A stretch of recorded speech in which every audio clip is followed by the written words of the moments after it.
നോക്കച്ചാ, ഈ വിലക്ക് ഇത്രയും സാധനങ്ങൾ കിട്ടി. സാധാരണക്കാരെ മനസ്സിലാക്കി സാധാരണക്കാർക്ക് പർച്ചേസ് ചെയ്യാൻ പറ്റുന്ന ഒരു സ്ഥലം ഇവിടെയും ഇല്ലേ? ലൈബ വെഡിങ് സെന്റർ അല്ലേ?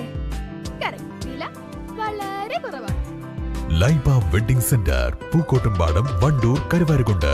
ഈ വർഷവും മുപ്പിളിവണ്ടിന്റെ ശല്യം കാരണം ദുരിതത്തിലായി ചൊക്കാട് 40 സെന്റ് ആദിവാസി ഉന്നതി. സ്കൂളും അങ്കണവാടിയും ഇവ കൈയടക്കിയിരിക്കുകയാണ്. മലയോര മേഖലയിൽ വേനൽ മഴയോടൊപ്പം എത്തുന്ന മുപ്പിളിവണ്ടെന്ന കോട്ടരുമ ജനങ്ങൾക്ക് വലിയ ദുരിതമാണ്. ചൊക്കാട് 40 സെന്റ് ആദിവാസി ഉന്നതിയിലെ സ്കൂളിനും തൊട്ടടുത്ത് തന്നെയുള്ള അങ്കണവാടിക്കും കോട്ടരുമ വലിയ ശല്യമാണ്.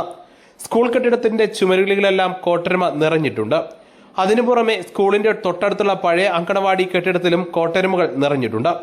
വേനൽ മഴയോടൊപ്പം എത്തുന്ന കോട്ടരുമകൾ മഴക്കാലം തുടങ്ങി ആഴ്ചകൾക്ക് ശേഷമാണ് ഇത്തരം സ്ഥലങ്ങളിൽ നിന്ന് പിന്മാറുക.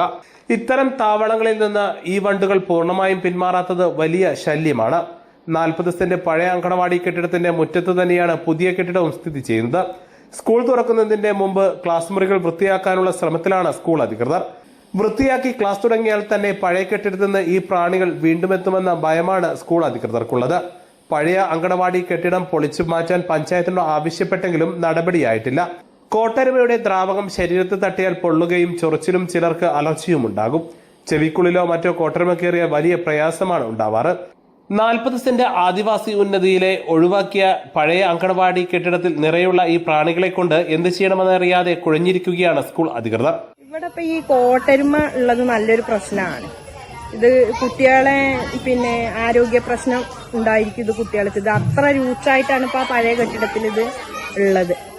അത് നമുക്ക് ഒന്നുകിൽ ആ കെട്ടിടം പൊളിച്ചു മാറ്റണം, അല്ലെങ്കിൽ ആ കോട്ടരുമേനെ ഇല്ലാതാക്കണം. മെമ്പർ ഇത് വന്ന് അപ്പൊ അന്നേരം ഞാൻ പറഞ്ഞത് അവരോട് ഈ കോട്ടരുമയ്ക്കൊന്നും മരുന്ന് കഴിഞ്ഞ വർഷം അങ്ങനെ മരുന്നടിച്ച് തന്നിരുന്നു. യൂത്ത് കോൺഗ്രസിന്റെ കുട്ടികളാരോ വന്നിട്ട് അന്ന് ഞങ്ങൾക്ക് അവധിയായിരുന്നു തോന്നുന്നു. ആ സമയത്ത് ഇവിടെ വന്ന് സ്കൂളിൽ ഇവിടെയൊക്കെ കോട്ടരുമയ്ക്ക് മരുന്നടിച്ചു പോയി. അപ്പൊ കഴിഞ്ഞ പ്രാവശ്യം ഇങ്ങനെ ജീവുള്ളതില്ല, അതിന്റെ അടിക്കൊക്കെ ചത്ത് കിടക്കിയിരുന്നു. ഇപ്രാവശ്യം ഒന്നും ചെയ്തിട്ടില്ല. ആ വിവരം ന്യൂസ് ബ്യൂറോ, ചൊക്കാട്.